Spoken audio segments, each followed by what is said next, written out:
Now we go to the session LC3 assembly language. So when you write the program at Azure level, we use binary string. At that time, we use 001, 1, etc. So that's so difficult first to remember the of course of the instructions. Or if you want to modify, maybe it's very difficult. So instead of using binary string 001, so we can use the symbols R6, R2, R6. But at that time, we need to use a special program. It's called assembler.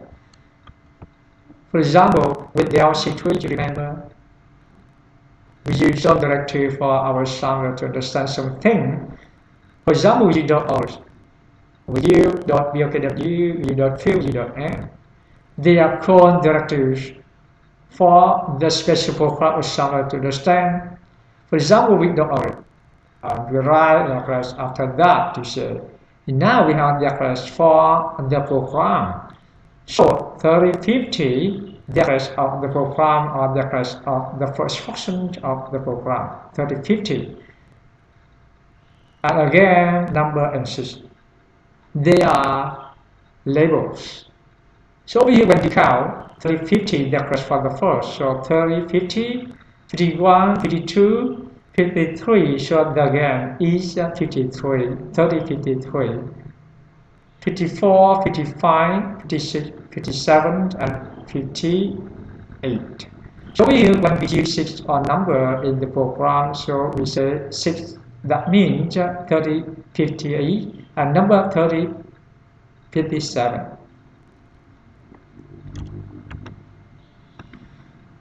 And we have the structure of our instruction when you write a program assembly language. So over here, generally, there are 4 components, but when they are called arrays, they are mandatory. That means we have to write them. With the label commands, they are optional. Depending on the reason, maybe you write or maybe you don't write.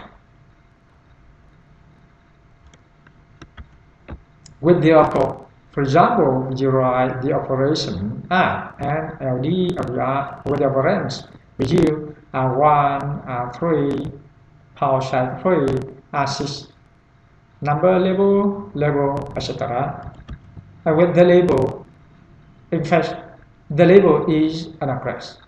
And with the command, for instance, you need to use a semicolon before it.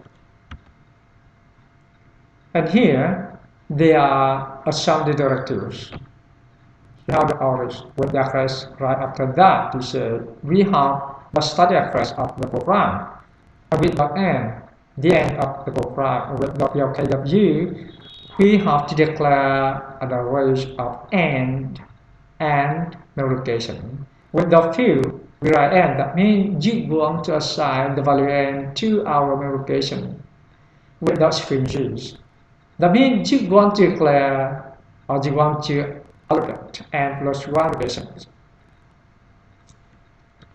That means you're going to work with a string of characters with the new terminator. With the trap code, you know when we study trap, we need to use a trap vector of 8 bits.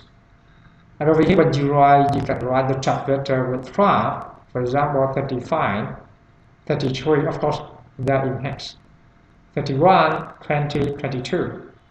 Instead of using trap with the trap vector directly, you can do the code like this when you write the program assembly language. For example, over here, if you want to bring out from, at that time we can use LEA. Over here we have a string of character. At that time we use string Z. And the string of character you want. And over here we have a label. And over here we get the address of PL. We assign it to 0, and then you can use push string to bring out. Push string over here, that means just top 22. Now we go to the sample program. You can go to the slide of the lesson to read it again. Otherwise, you remember the program count the occurrences of a current file. So over here and now, we have the project. And when you have the program extension, you need to build two sessions. The first session for the program. Okay, the program. Over here now, program which starts at the 1300. And the second session of memory we use to store the file. And you want to count the occurrences of a character you want in the file. Of course, firstly, you need to enter the character from the keyboard. So we try 23. Okay, and we have to read the character from the file. Okay, and for extension, you have to use a center control for building the loop. And over here, we use the sentinel that is EOT, that means edge of transmission, is hash, the ASCII value 4. And if we go to the end, that means we fetch the character value 4 EOT over here at the time we go out. But when we don't fetch, that means we don't go to the end of the file, so we check it is much the character you want to count. It just that means we have to increase the count. If it isn't, so over here now we log the next character from the file, and then we check it if it's EOT. If it isn't, so we have to do the many times until we go to the end. That means we fetch EOT and we go out. And when we go out for extension, when we go out R2, extension R2, that the count, okay, that means the number of occurrences of the character you want to count.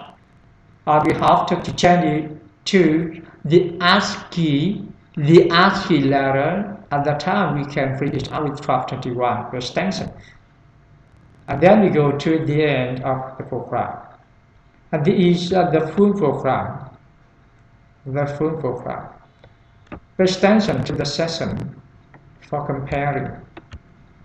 Over here for comparing.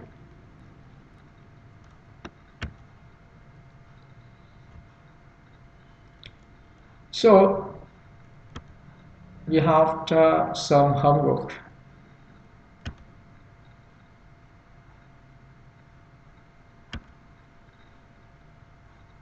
And you have to do in the textbook over here.